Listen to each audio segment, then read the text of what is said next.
The Clyde River courses through the towns of Island Pond, Charleston, Derby, and Newport. With its source in Spectacle Pond in Brighton State Park, it flows 33.5 miles to Lake Memphremagog, draining the water from about 146 square miles. Before setting out on the Clyde, it's highly recommended to first obtain the excellent Northern Forest Canoe Trail guidebook, as well as the map for this section of the trail. This video is meant only as a supplement to these publications, offering additional factual information and visual cues for important places along the way. The more one knows about this river before heading out, the greater the chance to develop an appreciation for the waterway and surrounding communities. The Northern Forest Canoe Trail is a Vermont treasure and deserves respect. Take it upon yourself to act as a good steward of the river and surrounding lands. Much of the river corridor travels through private property. Limit accessing riverbanks to temporary stops or emergencies and treat the land as you would your own. Don't trample sensitive plants and don't damage or in any way alter historical or cultural artifacts. Lastly, don't leave garbage and make sure to fasten your personal items so that they don't fall off the boat or blow away. If you're looking to get an early start, there are several accommodations in the immediate area. Camping can be found at Brighton State Park, less than a mile away from the public boat access at the south end of 660-acre Island Pond. If camping isn't for you, look for the historic Clyde River Hotel or Lakefront Inn and Motel in the village. If you are looking for a guided trip or want to learn more about the nature along the Clyde, contact the center. They are a fantastic resource with intimate knowledge of the area. If you need to rent a canoe or kayak for any stretch of this river, be sure to contact Clyde River Recreation by Pensioner Pond. They provide boats and gear and also offer a shuttle service. Please note the various safety concerns along the Clyde. PFDs, or personal flotation devices, must be present on all boats, and it's recommended to wear them at all times. Consult with your Northern Forest Canoe Trail maps and guidebook, and be sure to understand the various classes of rapids to determine if certain stretches of river are within your skill level. Depending on where you put in and take out, you may encounter big lakes along this trip, which can mean wind and waves. Hug the shoreline or take out if weather is at all questionable. Be on the lookout for larger wildlife in the more remote sections of this trip, and don't approach them. Lastly, you will be passing through agricultural land, and the water is not considered safe to drink, even with treatment. Be sure to bring enough water and food along with you to stay adequately hydrated. If you want to start by paddling Island Pond, it's about 1.5 miles across from the public access point at the southeast end of the pond. If you don't want to paddle the pond, begin at the town beach, where there is a Northern Forest Canoe Trail kiosk. There are several fine stores to stock up on food and supplies before heading out. Begin by paddling under Essex House, originally the Clyde River Hotel, built in 1886. If water is too high, you can put in behind the building. The first settlers to Brighton began arriving in the 1780s. The residents later renamed the largest lake in the area, originally named Knowlton Lake, to Island Pond, from the Abenaki word Menanbok, which literally translates to island pond. The town grew slowly over the first half of the 19th century, most likely attributable to the relative isolation of the township in a rugged and often harsh environment. In 1853, Island Pond became the first international railroad junction in the United States, when the Grand Trunk Railway established international connections between Montreal, Quebec, and Portland, Maine. The halfway point in the Portland-Montreal Railroad line, this town became a booming railroad center with a roundhouse, shops, and all the facilities associated with train operations. 13 rail tracks once passed through this town. A mere 2 tracks remain today. One cannot overestimate the significance of the railroad to the history, development, and character of Brighton. At the peak of operations in World War I, many crucial supplies moved through this town destined for Europe. Many troop trains ran through Island Pond, especially in the final years of the war. These trains transported Canadian wounded soldiers back to their homeland. Later, the war shipping gave way to the transport of items such as hay, milk, pulp, coal, wheat, and lumber. The Clyde's first tributary is Clyde River on the right, a native trout fishery, and the Clyde's biggest tributary, doubling its waters. After passing some private backyards, the Clyde dips into cedar forests and alder thickets with deep fishing holes and many obstacles. After a mile, there is a Class II rapid, which ends in a plunge pool, once a mill pond. Be sure to scout out the rapids before you attempt them.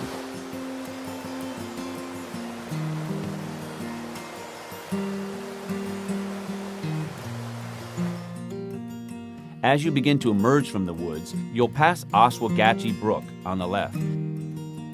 Keep an eye out for bald eagles which have been nesting in the area before reaching a double culvert bridge known locally as the Tubes.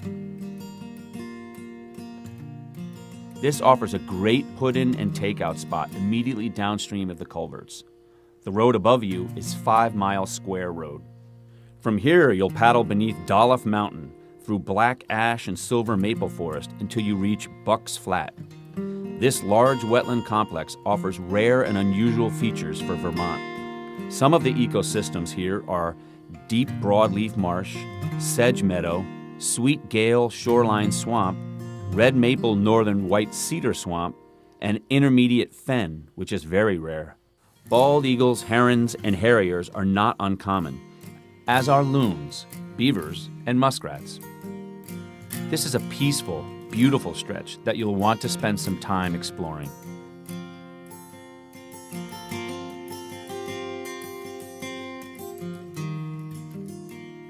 As you approach the 10 Mile Square Road takeout, keep a lookout for the prominent osprey nest, River Left. The boat access here is a great place to end if you aren't seeking a full day. It'll take a good 4 hours until this point. Be sure to check out the small farm stand. There's often ice cream available for a hot day special treat. For the next 2 miles, you'll glide beneath silver maples and through farmland. You'll pass under Twin Bridges Road, site of 2 covered bridges back in the day.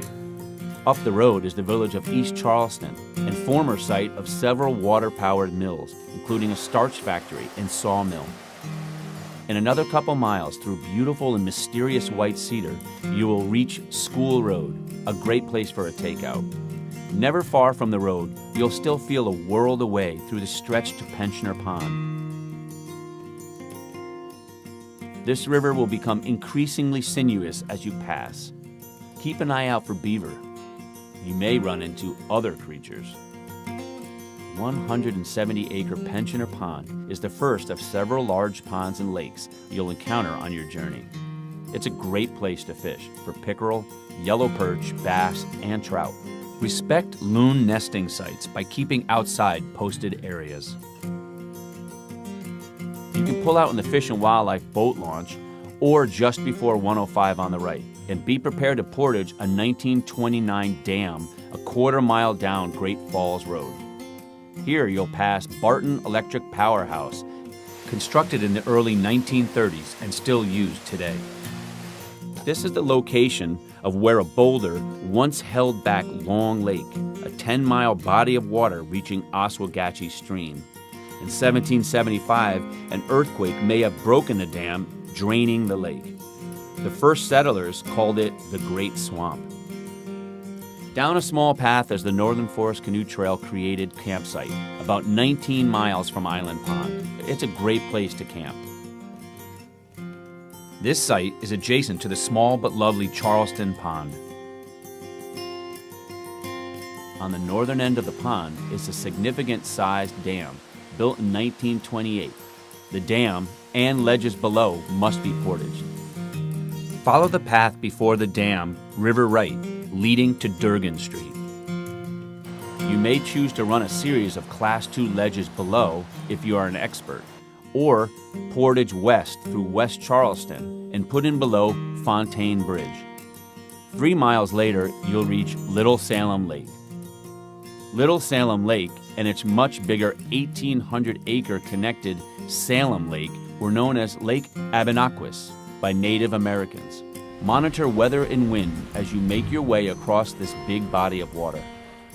There are 2 public boat access points right before the Hayward Road Bridge, as well as around the corner. Exiting Salem Lake, the river picks up and courses over Class 2 and 3 rapids. There is no river access until passing under the Route 105 bridge at a Riverside Park in Derby Center. This is the location of historic Hinman Settler Road, constructed between 1791 and 1795. This road once stretched from Greensboro to Derby Line. By 1840, 8 sawmills, 2 grist mills, and a shingle mill were located here. A tannery, starch factory, blacksmith shop, carriage shop, and sash and blind factory were added before the turn of the century.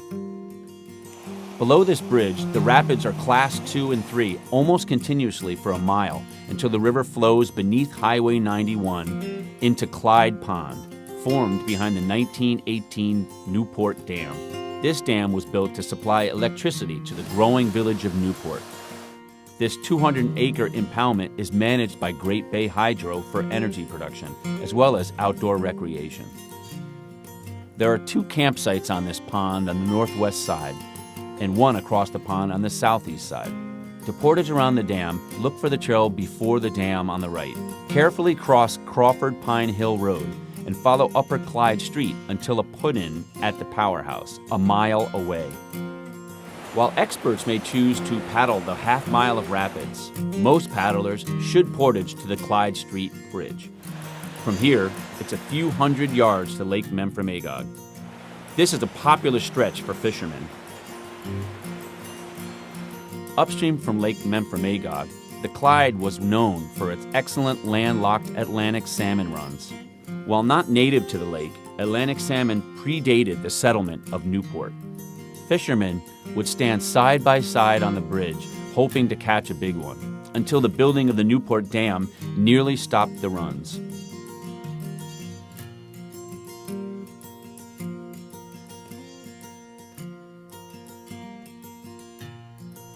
In 2007, a fish ladder was built.